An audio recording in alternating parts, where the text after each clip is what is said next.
NSIT, a place to imagine, invent and inspire. NSIT, Amhara, Bihta, Patna.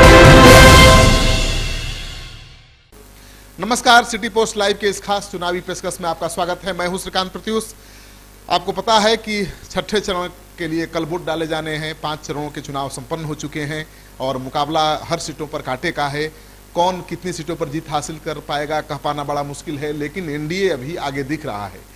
लेकिन पूरे देश की अगर बात की जाए तो एनडीए के नेताओं को भी संशय है कि मोदी सरकार अपने बलबूते पर बनेगी और इसी बात को ध्यान में रखते हुए बीजेपी के सहयोगी जेडीयू की पार्टी के नेताओं ने एक अलग मांग शुरू कर दी है, एक अलग राग आलापना शुरू कर दिया है। जेडीयू के नेता बलियावी ने ये कह दिया है कि अपने बलबूते पर सरकार एनडीए नहीं बना पाएगा, उसे सहयोगियों की दरकार पड़ेगी और ऐसे में नीतीश कुमार का नाम आगे किया जाना चाहिए, क्योंकि नीतीश कुमार के नाम पर किसी भी दल को कोई परहेज नहीं होगा और नीतीश कुमार पीएम मटेरियल हैं।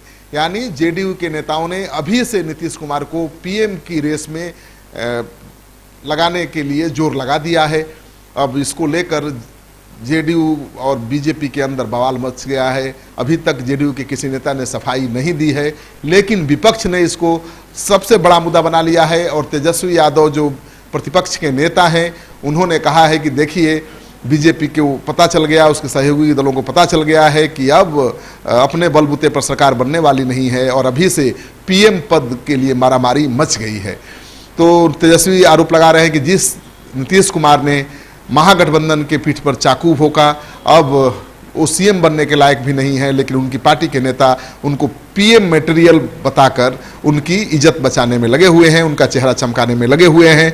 तो तेजस्वी यादव किस तरह से जेडीयू के नेताओं के बयान को आधार बनाकर बीजेपी पर हमला कर रहे हैं, सुनिए।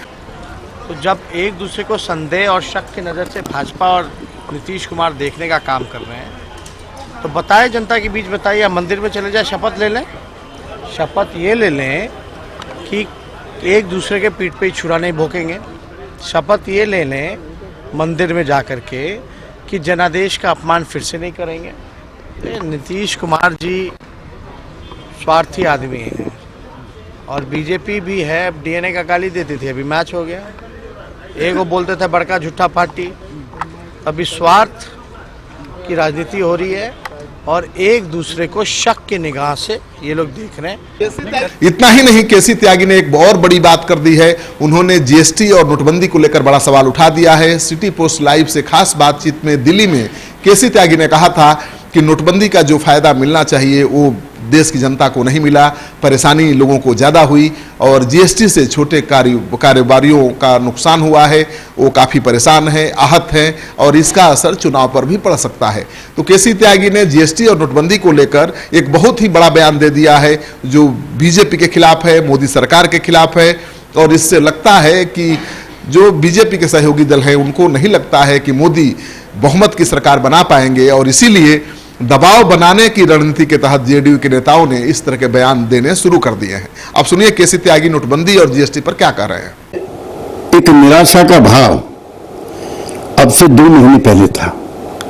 नोटबंदी से जैसे अपेक्षित नतीजों की देश अभिलाषा रखता था वो नहीं पूरी हो पाई। जीएसटी को लेकर के भी व्यापारी भी और किसान भी असहज महसूस करते थे और उसमें दर्जनों तरह के अमेंडमेंट करके यद्यपि उसको सुधारने का प्रयास किया है, लेकिन खासतौर से व्यापारी की, छोटे व्यापारी की नाराजगी थी।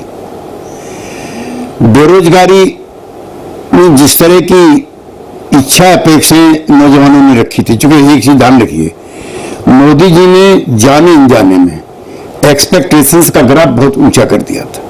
तो केसी त्यागी नोटबंदी और जीएसटी पर सवाल उठा रहे हैं और इसको लेकर तेजस्वी को मौका मिल गया है और वो भी अब जीएसटी और नोटबंदी को लेकर सवाल उठा रहे हैं। नीतीश कुमार के क्रेडिबिलिटी पर भी सवाल उठा रहे हैं। तो दूसरी तरफ बीजेपी सरकार पर निशाना साध रहे हैं। तो जीएसटी नोटबंदी पर केसी त्यागी का जो बयान आया है उस पर तेजस्वी यादव का क्या कहना है वो सुनिए ध्यान से, तब पता चलेगा कि ये कितना बड़ा मुद्दा बनने जा रहा है। अरे ये लोग तो प्रधानमंत्री पर सवाल उठा चुके हैं, लेकिन केसी त्यागी जी से पूछिएगा कि चाचा की अब ये स्थिति हो गई कि पहले अपने सुंदर से चेहरे पे वोट मांगते थे फिर ये पुलवामा पे मांग रहे हैं, भारतीय सेना पे मांग रहे हैं। अब ये स्थिति आ गई, जिसका थाली खींचे थे, जिसका फोटो नहीं देखना चाहते थे अपने साथ जब लगता था लुधियाना वाला, अब उनके नाम पे वोट मांग रहे हैं, मोदी जी के नाम पे वोट मांग रहे हैं। तो कहाँ गया हमारे चाचा का सुंदर सा चेहरा? तेजस्वी यादव आरक्षण को सबसे बड़ा हथियार बनाना चाहते हैं। वो कह रहे हैं कि बीजेपी जीत नहीं रही है, हताश है, निराश है और झूठ-मूठ का राष्ट्रवाद का नारा उछाल रही है, स्ट्राइक का नारा उछाल रही है और उसके पास जवाब ही नहीं है कि पुलवामा में हमला कैसे हो गया, कैसे हमारे सैनिक शहीद हो गए, और वो सर्जिकल स्ट्राइक को सबसे बड़ा चुनावी मुद्दा बना रही है, लेकिन आरक्षण से बच रही है, आरक्षण को खत्म करने की साजिश रच रही है। तो तेजस्वी यादव बता रहे हैं कि किस तरह से बीजेपी के नेता, बीजेपी की सरकार आरक्षण को समाप्त करने पर तुली हुई है। तेजस्वी यादव की बातों को सुनकर आपको अंदाजा हो जाएगा कि तेजस्वी का सबसे बड़ा मुद्दा इस चुनाव में आरक्षण ही है। तो वही अमित शाह जी आए हैं देखने, लेकिन अमित शाह जी से पूछिएगा कि ये जो ओबीसी सब कोटा 10% वाला जो ख़त्म हो गया है, आपका पूरी तरीके से रोहिणी कमीशन बैठी थी और एक अखबार में, अंग्रेजी अखबार में इसका आर्टिकल भी आया था कि कोयरी, कुशवाहा, दांगी, कुर्मी, पटेल, अहीर, इनका आरक्षण क्यों समाप्त कर दिया? तो ये तो रिपोर्ट को मेरे घर का रिपोर्ट तो है नहीं, ये तो एक नामी गिरामी जो देश का अखबार है, अंग्रेजी अखबार, उसमें ये आर्टिकल आया है। तो इनके कथनी और करने में भारी अंतर है। ये लोग, हम लोग जो कहते थे कि संविधान पे खतरा है, आरक्षण पे खतरा है, अब ये लोग वही काम कर रहे हैं जो हम लोग कहा करते थे।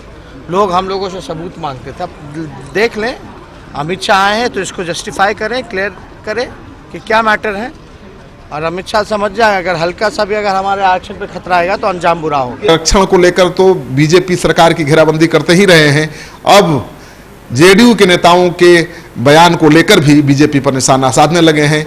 अब देखना ये होगा कि एनडीए को बहुमत आता है या नहीं। अगर नहीं आता है तो क्या नीतीश कुमार, जो पहले भी नरेंद्र मोदी के विकल्प के रूप में देखे जा रहे थे महागठबंधन में जब वो थे, क्या बीजेपी में आने के बाद भी वो पीएम मोदी के विकल्प के रूप में उभर कर सामने आ जाएंगे? ये सबसे बड़ा सवाल है जिसका जवाब आपको चुनाव के बाद मिलेगा। आप भी इंतजार करिए, हमें भी इंतजार रहेगा। आपको ये कार्यक्रम अच्छा लगे तो दोस्तों के साथ इस वीडियो को खूब शेयर करिए। अगर आपने अब तक हमारा यूट्यूब चैनल सब्सक्राइब नहीं किया है तो जरूर कर लीजिए। आपका सहयोग समर्थन लगातार मिल रहा है, उसके लिए बहुत बहुत आभार। नमस्कार। 22 वर्षों का विश्वास, 10,000 से ज्यादा डॉक्टर्स, गोल नेशंस लीडिंग इंस्टीट्यूट।